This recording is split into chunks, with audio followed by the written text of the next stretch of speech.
இந்த நாளிலே உங்களை சந்திப்பதில் உள்ளபடியே கர்த்தரை துதிக்கிறேன், கர்த்தரை ஸ்தோத்திரிக்கிறேன். இந்த நாள் தியானத்திற்கென்று சங்கீதங்களின் புத்தகம் 37 சங்கீதம் 4 வசனம். எல்லாருக்கும் பிடித்த பரிச்சயமான ஒரு வசனம். சங்கீதம் 37 4 வசனம். கர்த்தரிடத்தில் மனமகிழ்ச்சியாயிரு, அவர் உன் இருதயத்தின் வேண்டுதல்களை உனக்கு அருள் செய்வார். கர்த்தரிடத்தில் மனமகிழ்ச்சியாயிரு, அவர் உன் இருதயத்தின் வேண்டுதல்களை அருள் செய்வார். கர்த்தரே மனமகிழ்ச்சியாக வைத்து வாழ்ந்த பரிசுத்தவான்களை வேதத்தில் நிறைய பேரை பார்க்கலாம். நெகேமியாவும் 8ஆம் அதிகாரத்தில் சொல்லுகிறார், கர்த்தருக்குள் மகிழ்ச்சியாக இருப்பதே உங்களுடைய பலன் என்று சொல்லுகிறார். கர்த்தரிடத்தில் மகிழ்ச்சியாக இருப்பதை தாவீது 100ஆம் சங்கீதத்தில் இப்படியாக சொல்லுகிறார். சங்கீதக்காரன் 100ஆம் சங்கீதத்தில் இப்படியாக நாங்கள் வாசிக்கிறோம். 2ஆம் வசனம், மகிழ்ச்சியோட கர்த்தருக்கு ஆராதனை செய்து ஆனந்த சத்தத்தோட அவர் சந்நிதியின் முன் வாருங்கள். மகிழ்ச்சியோட கர்த்தருக்கு ஆராதனை செய்யுங்க, கர்த்தருக்குள்ள மகிழ்ந்துருங்க.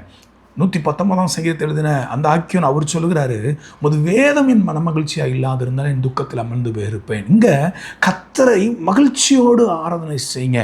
122ஆம் சங்கீதத்தில் கூட அங்கே வாசிக்கிறோம். 122ஆம் சங்கீதம் 1ஆம் வசனத்தில் வாசிக்கிறேன். தாவீது பாடின ஆரோகண சங்கீதம், ஆலயத்துக்கு போகும்போது பாடப்பட்ட ஒரு சங்கீதம். அங்கே வாசிக்கிறோம், கர்த்தருடைய ஆலயத்திற்கு போவோம் வாருங்கள் என்று எனக்கு அவர்கள் சொன்னபோது மகிழ்ச்சியாக இருந்தேன். மகிழ்ச்சியாய் ஆராதனைக்கு போகிறாங்க, அங்கு சென்று மகிழ்ச்சியாய் கர்த்தரை ஆராதிக்கிறாங்க. அப்படி கர்த்தருக்குள்ள மகிழ்ந்து இருக்கும்போது இருதயத்தின் வேண்டுதல்களை அருள் செய்கிற ஆண்டவர் என்று சொல்லி வேதத்தில் வாசிக்கிறோம். ஏன் ஆராதனையை இவ்வளவு மகிழ்ச்சியாக, இவ்வளவு அகமகிழ்ந்து பரிசுத்தவான்கள் ஆராதிக்கிறார்கள் என்றால், ஏசாயா 58ஆம் அதிகாரம், ஏசாயா தீர்க்கதரிசனத்தின் புத்தகம் 58ஆம் அதிகாரத்தில் அங்கே எழுதுகிறார். ஏசாயா 58ஆம் அதிகாரம் முழுவதும் அந்த ஜனங்களுடைய ஏக்கங்களை அவர்கள் தெரிவிக்கிறார்கள். ஆண்டவரே, நாங்கள் அதிகமாக ஜெபிக்கிறோம் என்று சொல்லி அவர்கள் ஜெபத்துக்கான பதில் வரவில்லை, நாங்கள் உபவாசித்தால் நீங்கள் பதில் கொடுக்க மாட்டேங்கின்றார்.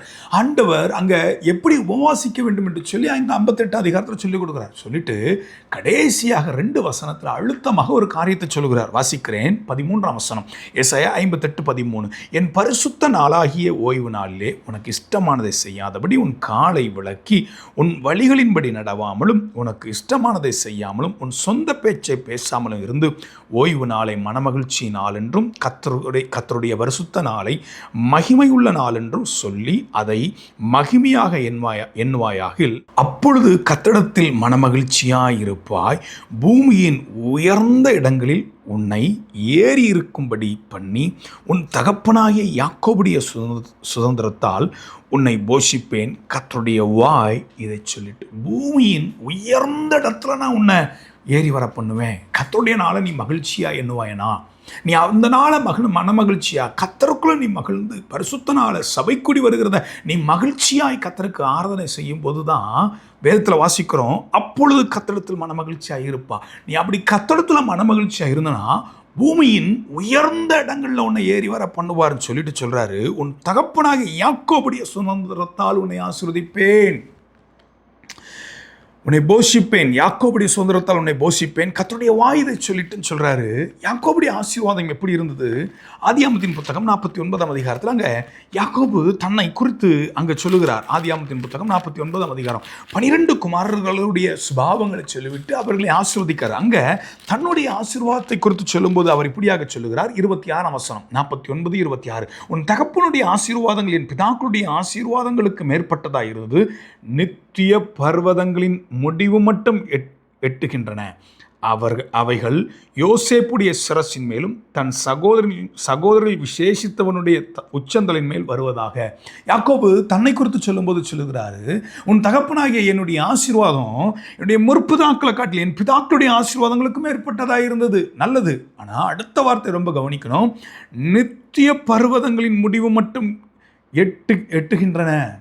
நித்திய வரைக்கும் இருக்கக்கூடிய ஆசீர்வாதம். யாக்கோபுடைய சுதந்திரத்தால் உன்னை போஷிப்பேன், ஆசீர்வதிப்பேன் சொல்லக்கூடிய கர்த்தருடைய வாய் அவருக்குள் நீ மனமகிழ்ச்சியாக இருப்பாய் என்றால் நித்தியத்துக்குரிய ஆசீர்வாதம் வரைக்கும் உன்னை நான் ஆசீர்வதிப்பேன் சொல்லுகிறார்.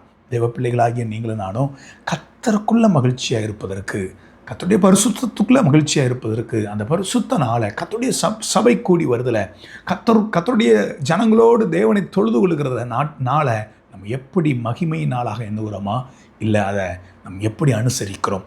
தாவீது ஆலயத்துக்கு போகும்போது மகிழ்ச்சியாய் போகிறான். 100ஆம் சங்கீதத்தை பாடும்போது கூட மகிழ்ச்சியோடு கர்த்தருக்கு ஆராதனை செய்யுங்கள் என்று சொல்லி வேதத்தில் வாசிக்கிறோம். இன்னைக்கு கர்த்தருடைய சமூகத்தை நாம் மகிழ்ச்சியாக எண்ணுகிறோமா, மனமகிழ்ச்சியோடு கூட கர்த்தரை துதிக்கிறோமா? அப்படி சொல்லிட்டு 37ஆம் சங்கீதத்தில் கூட தாவீது ஒரு ஆலோசனை கொடுக்குறார். சங்கீதங்களின் புத்தகம் மனமகிழ்ச்சி எப்படி கிடைக்கும் என்று சொல்லி அங்கே 37ஆம் சங்கீதத்தில் 11ஆம் வசனத்தை நான் வாசிக்கிறேன். சாந்த குணம் உள்ளவர்கள் பூமியை சுதந்தரித்து மிகுந்த சமாதானத்தினாலே மனமகிழ்ச்சியாக இருப்பார்கள். கர்த்தருக்குள்ள மகிழ்ச்சியாக இருங்க, உங்கள் இருதயத்தின் விடுதலை அருள்ச்சி. கர்த்தருக்குள்ள மகிழ்ச்சியாக இருக்கிறது எப்படி? ஆராதனைக்கு கர்த்தருடைய பரிசுத்த நாளில் கர்த்தருடைய சமூகத்தில் நம்ம ரொம்ப முக்கியத்துவம் பாராட்டுங்க. அதை மகிமையாக நாளை என்னங்க, அங்கே களி கூறுங்க, நித்தியத்துக்குரிய ஆசீர்வாதத்தினால நடத்துவார்ன்னு சொல்லி. அப்படி நாம் மகிழ்ச்சியாக இருக்கும்போது ஒரு காரியத்தை இங்கே சங்கீதக்காரன் தாவி சொல்லுகிறான், சாந்த குணம் உள்ளவர்கள் பூமியை சுதந்தரிப்பார்கள். அப்படி சொல்லிட்டு சொல்கிறாரு, மிகுந்த சமாதானத்தினால் மனமகிழ்ச்சியாக இருப்பார்கள். மிகுந்த சமாதானத்தினால் தேவ பிள்ளைகளே, மகிழ்ச்சி என்பது ஒரு நேரம் அடைந்து விட்டு மறுநேரம் அதை துக்கத்தோடு அனுசரிப்பதில்லை. தேவ பிள்ளைகளில் எந்த நெருக்கங்கள், என்ன இன்னல்கள், எந்த உபத்திரங்கள் வந்தாலும் கர்த்தருக்குள்ள மகிழ்கிறத நம்ம விட்டுறக்கூடாது.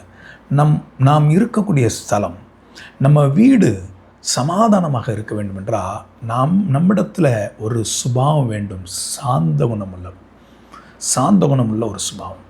நம்ம வீட்டில் சண்டை போட்டுக்கிட்டே இருந்தால் எப்படி மகிழ்ச்சியாக இருக்க முடியும்? கர்த்தருடைய நாளை நீங்கள் மகிமையாக எண்ணி பாருங்கள். வீட்டை அமைதியாய் படுத்துறது கர்த்தருடைய வேலை. கர்த்தர் அதை அமைதிப்படுத்துவார். அந்த வீட்டில் எந்த ஒரு கலகம் வந்தாலும், என்ன வந்தாலும் சாந்தத்தை கையாளுங்க. மிகுந்த சமாதானத்தினால மன மகிழ்ச்சியாக இருக்க கர்த்தர் உங்களுக்கு உதவி செய்வார். கர்த்தரிடத்தில் மகிழ்ச்சியாக இருப்போம். ஒருவேளை சில வேண்டுதலை வெளியில் சொல்ல முடியாத வேண்டுதல் இருக்கும். அந்த இருதயத்தின் வேண்டுதல்களையும் அருள் செய்கிறதற்கு ஆண்டவர் போதுமானவராக இருக்கிறார். உங்கள் இருதயத்தில் தோன்றக்கூடிய அந்த விண்ணப்பத்தையும் நிறைவேற்ற கர்த்தர் போதுமானவராக இருக்கிறார். கண்களை மூடி ஜெபிப்போமா? தேவசமத்தில் பயபக்தியோடு கூட கண்களை மூடுவோமா?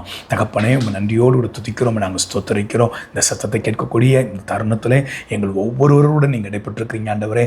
கர்த்தரே எங்களுடைய மனமகிழ்ச்சியாக இருக்கிறதற்கு நாங்கள் எங்களை அர்ப்பணிக்கிறோம். அப்பொழுது கர்த்தருக்குள்ள நீ மகிழ்ச்சியாக இருப்பாய், மனமகிழ்ச்சியாக இருப்பாய் என்று சொல்லி ஏசாயா 58 நாங்கள் வாசித்த வண்ணமாக கர்த்தருடைய நாளை கர்த்தருடைய சமூகத்தின் ஆண்டவரே, கர்த்தருடைய சமூகத்தில் பரிசுத்தவான்களாய் கர்த்தருடைய ஜனங்களாய் கூடி தொழக்கூடிய அந்த நாளை மகிமையின் நாளாய் நாங்கள் எங்களை அர்ப்பணிக்கிற ராஜா.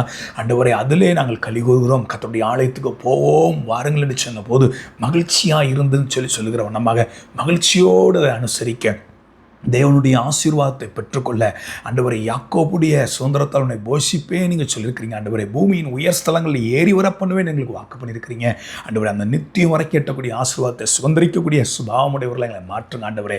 சாந்த குணத்தோடு கூட எங்களை நடத்துங்க.